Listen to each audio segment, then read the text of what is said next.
अस्सलाम वालेकुम students of 5 class. क्या हाल है आप सबका। मैं उम्मीद करती हूँ आप सब अपने अपने घरों में खैरियत से होंगे।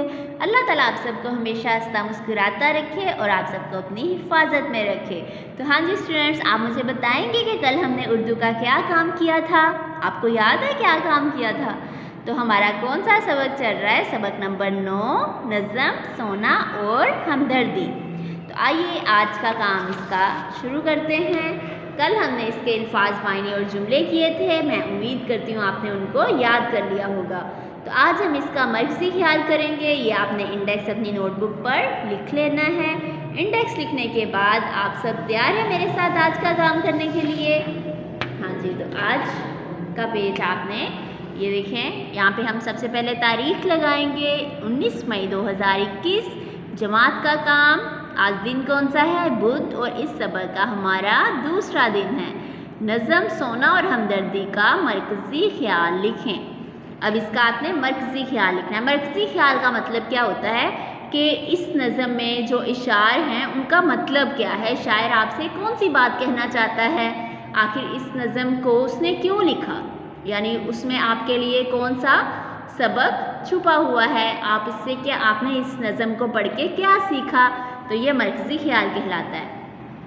इस नज़म का मकसद ये बताना है कि दुनिया में वही लोग अच्छे हैं जो दूसरों के काम आते हैं, रुपए पैसे के अलावा जो दूसरों का एहसास करते हैं। अब ये देखिए, इस नज़म में आपने पढ़ा था एक अमीर आदमी आया गरीब आदमी के पास, उसने उसको सोना भी दे दिया। हालांकि सोना तो इतना कीमती होता है, तो लेकिन जो गरीब आदमी था वो सोना लेकर भी खुश नहीं हुआ। ये तो नाशुक्री हुई। फिर आपको नहीं लगता कि आखिर उसे तो सोना लेके खुश होना चाहिए था, लेकिन क्योंकि वो बीमार पड़ा था, उसमें इतनी ताकत नहीं थी कि वो इस सोने को बेच के रकम हासिल कर सके, तो उसके लिए ये सोना बेकार था। तो हर जगह हर दफ़ा हमें पैसे की ही ज़रूरत नहीं होती, बल्कि एक दूसरे के एहसासात को समझने की भी ज़रूरत होती है। तो रुपए पैसे के अलावा जो दूसरों का एहसास करते हैं और उनके दर्द को अपना दर्द समझते हैं, तो यही हमदर्दी कहलाता है। यानी जब हम किसी दूसरे इंसान को तकलीफ़ में, दुख में देखते हैं, तो उसके दुख का हमें एहसास हो, उसके दुख को हम महसूस करें, यही जज्बा इंसानियत का जज्बा कहलाता है। एक दफ़ा का जिक्र है कि एक आदमी बीमार और बेसहारा था, तो एक अमीर आदमी ने इस गरीब आदमी को सोने के चंद सिक्के दे दिए जो इस बीमार आदमी के किसी काम के नहीं थे। इसके बरक्स, यानी इस अमीर आदमी के बरक्स, दूसरे आदमी ने गरीब की मुश्किल को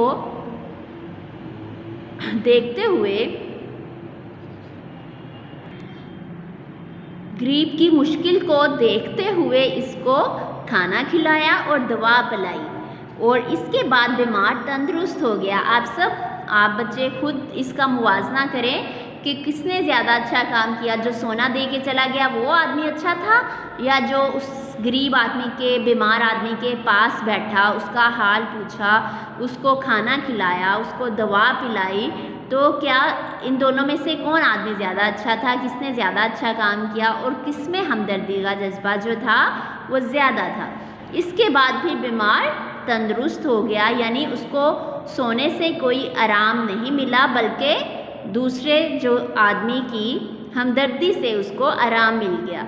इससे ये साबित होता है कि मालो दौलत हर मुश्किल का हल नहीं। तो हमें भी ये सबक मिलता है कि मानो हमने अपनी ज़िंदगी में, हमारी ज़िंदगी में इतना लालच आ गया है कि हम पैसे को ही अहमियत देते हैं। पैसे के अलावा हमारी ज़िंदगी में एक दूसरे के एहसासात, जज्बात जो है वो इतनी अहमियत नहीं रखते। तो ऐसी सोच हमने बिल्कुल नहीं रखनी। पैसे से ज़्यादा, रुपए पैसों से ज़्यादा एक दूसरे के एहसासात और जज्बात को ज़्यादा अहमियत देनी है, क्योंकि पैसे में सुकून नहीं होता। एक दूसरे को दिली तौर पर जब हम किसी को खुश करते हैं, किसी को फ़ायदा पहुंचता है हमारी वजह से, तो यही हमारे लिए हमारे दिल का सुकून है।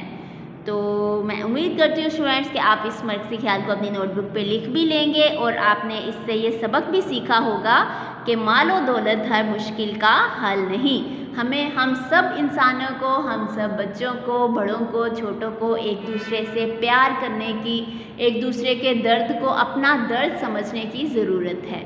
تو میں امید کرتی ہوں اس چھوٹی سی بات کو آپ سمجھیں گے اور ایک دوسرے کے احساسات کو، ایک دوسرے کے جذبات کو روپے پیسوں کے سے زیادہ اہمیت دیں گے. اس کے بعد ہم اگلے سبق میں ملیں گے. آپ سب اپنا اور اپنے گھر والوں کا خیال رکھیے گا. اللہ حافظ.